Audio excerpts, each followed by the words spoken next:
کے بادشاہ ہیں، اتنے بڑے ولی ہیں، رب تبارک و تعالیٰ نے کتنی کرامتوں سے عزتوں سے آپ کو نوازا، لیکن آپ نے غوث اعظم رضی اللہ تعالیٰ کے فرمان کے آگے انکار نہ کیا۔ معذرت تکبر اور غرور کی کیفیت پیدا نہ ہوئی، بلکہ خواجہ غریب نواز نے خراسان میں رہتے ہوئے اس فرمان کو سننے کے بعد سر جھکا دیا اور عرض کی یا سیدی بل کا دواغا۔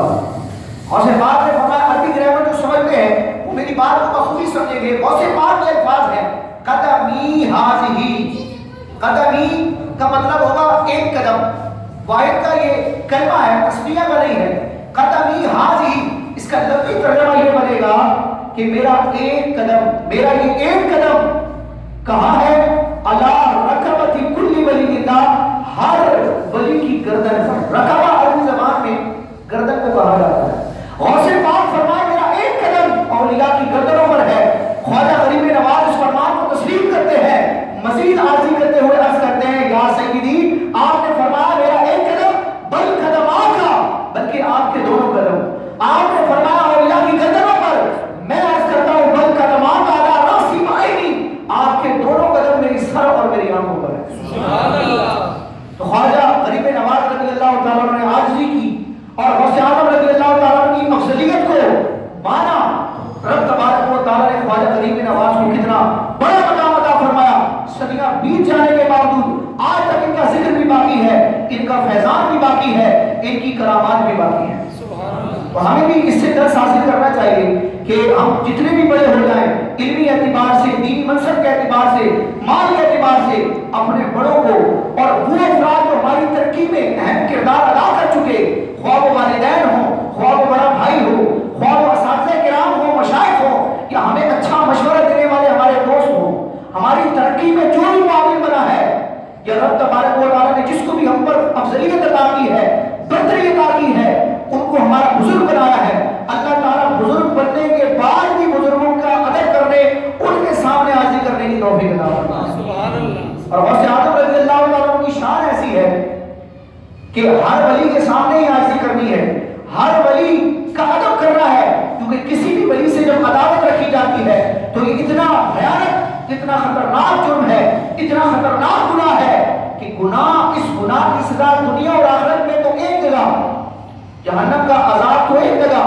رب تبارک و تعالیٰ جو پیدا کرنے والا ہے، جو قہار ہے، جبار ہے، ساری مخلوق پر جس کو قدرت حاصل ہے، جس کا مقابلہ کرنے سے ساری مخلوق عاجز ہے، وہ رب تبارک و تعالیٰ ولی اللہ سے دشمنی اور بغض اور عداوت رکھنے والے کو اعلان کر دیتا ہے۔ تو کس کی ہمت ہے کہ جو اپنے رب سے جد کر سکے؟ تو کتنی ہلاکت خیز بات ہے۔ اللہ تعالیٰ سارے اولیاء کا ادب کرنے کی توفیق عطا فرمائے، لیکن خصوصاً غوث اعظم رضی اللہ تعالیٰ کا معاملہ جو ہے وہ دیگر اولیاء سے بالکل جدا ہے، بالکل ہٹ کر ہے۔ آپ کی ذات کا انکار کرنا، آپ کی عظمت کا انکار کرنا، آپ کے ارشادات کی نفی کرنا، آپ کی شان میں بے ادبی اور بے باکی کا مظاہرہ کرنا، یہ انسان کی دنیا اور آخرت کو برباد کروا دیتا ہے۔ کیونکہ غوث اعظم رضی اللہ تعالیٰ نے اس حقیقت کو بھی بیان فرمایا، جس کو امام اہل سنت نے اپنے رسالے انہار الانوار من یبنی صلاۃ الاسرار، جو نماز غوثیہ ہے، پورا ایک مبارک عمل ہے، اس کے ثبوت میں اعلیٰ حضرت نے ایک رسالہ لکھا جو فتاوی رضویہ کی 7ویں جلد میں موجود ہے۔ اس میں امام اہل سنت نے غوث اعظم رضی اللہ تعالیٰ کو یہ فرمان نقل کیا۔ غوث اعظم فرماتے ہیں تکذیبکم لی، تمہارا میری ذات کا انکار کرنا، جو اتنا سرکش ہو جائے، اتنا بے ادب ہو جائے کہ دیگر اولیاء کی گستاخی کرتے کرتے معاذ اللہ سیدنا غوث اعظم رضی اللہ تعالیٰ کی گستاخی، آپ کے ارشادات اور عظمت اور کرامت اور ارشادات کے انکار تک پہنچ جائے، اس کے لیے دنیا اور آخرت میں تعزیانہ عبرت ہے۔ غوث اعظم فرماتے تکذیبکم لی، تمہارا میری ذات کا انکار کرنا، میرے ارشادات کا انکار کرنا،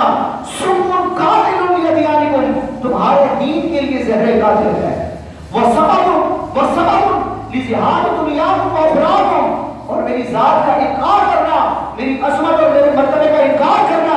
تمہارے دنیا اور آخرت کے برباد ہونے کا سبب ہے۔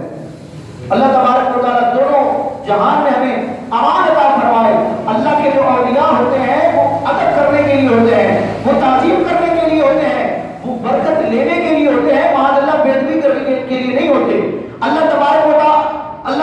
تعالیٰ جو اولیاء کو عظمت عطا کرتا ہے، وہ عظمت اس لیے عطا ہوتی ہے کہ دیگر مخلوق اس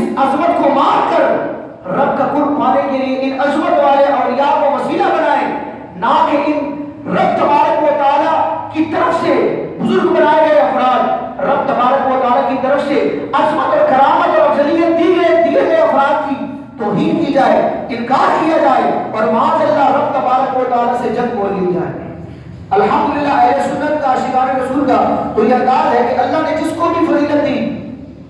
خواہ وہ انبیاء ہوں، خواہ وہ صحابہ ہوں، خواہ وہ اہل بیت اطہار کا کوئی فرد ہو، خواہ اولیاء کرام ہو، علماء ہو، شہداء ہو، والدین ہو، بلکہ انسانوں سے بڑھ کر اگر کسی شہر کو رب نے فضیلت دی، بلکہ شہر سے بڑھ کر اگر کسی پتھر کو اللہ تعالیٰ نے فضیلت دی ہے، خواہ وہ حجر اسود ہو، مقام ابراہیم ہو، بلکہ اس سے بڑھ کر جس پانی کو رب تبارک و تعالیٰ نے فضیلت دی یعنی کہ آب زمزم، اس سے بھی آگے بڑھتے رہے تو جس کو رب تبارک و تعالیٰ نے کائنات میں فضیلت بخشی ہے، اگرچہ وہ زمین کا ایک ذرہ ہی ہو، اہل سنت عاشقان رسول اس ذرے کا بھی ادب کرتے ہیں، کیونکہ ان کو، ان ہستیوں کو، ان چیزوں کو ادب اور تعظیم اور مقام و مرتبہ دیا اس لیے جاتا ہے کہ اس مرتبے، اس فضیلت کو مان کر لوگ رب تبارک و تعالیٰ کی برکتیں حاصل کریں۔ اہل سنت کا یہ انداز ہے۔ اور اولیاء کرام ہوتے کس کام کے لیے ہیں؟ بے ادبی کے لیے نہیں کہ ان کی جناب میں انسان لب کشائی کرے، ان کی عظمتوں کا انکار کرے، بلکہ یہ اولیاء اس لیے ہوتے ہیں کہ ان کو رب کی بارگاہ میں وسیلے کے طور پر پیش کیا جائے۔ اولیاء جو ہے یہ محبوب علیہ السلام تک پہنچنے کے لیے وسیلہ ہے۔ علماء نے پوری ترتیب ذکر کی ہے کہ عام بندہ حضور کا قرب کب پائے گا؟ اپنے شیخ کامل کے ذریعے۔ جب بندہ فنا فی شیخ ہوتا ہے، اللہ کے ولی کی محبت میں وابستہ ہوتا ہے اور راہ سلوک طے کرتا ہے، کسی کو اپنا مقتدا پیشوا بناتا ہے، جب فنا فی شیخ کے درجے پر پہنچتا ہے تو فنا فی شیخ کا درجہ اس بندے کو، صالح اور مرید کو، اس مومن کو فنا فی رسول کے درجے پر پہنچاتا ہے، اور جو فنا فی رسول کے درجے پر پہنچ جاتا ہے پھر اس سے آگے کوئی دوسرا درجہ نہیں ہے، فنا فی رسول ہوتے ہی بندہ فنا فی اللہ ہو جاتا ہے۔ تو یہ واسطہ ہے، یہ ایک مبارک زنجیر ہے جس کو تھامے رکھنا ہے کہ رب تبارک و تعالیٰ کی مضبوط رسی ہے، صراط مستقیم پر رہنا ہے تو اپنے ان رہنماؤں اور رہبروں کے پیچھے چلنا ہے۔ ہمارا جو مشن ہے جنت میں جانا، رب کی رضا کو پانا،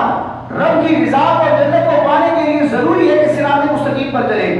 صراط مستقیم کا معنی ہے سیدھا راستہ۔ آپ دنیا میں بھی کوئی سفر کرتے ہیں تو انسان کسی انجان ملک میں انجان راستے پر اکیلا سفر نہیں کرتا، بلکہ کسی سے رہنمائی لیتا ہے، کسی کو اپنا گائیڈ بناتا ہے، کسی کی گائیڈنس لیتا ہے، کسی کو اپنا پیشوا بناتا ہے اور اس کے کہنے کے مطابق دنیاوی سفر طے کرتا ہے۔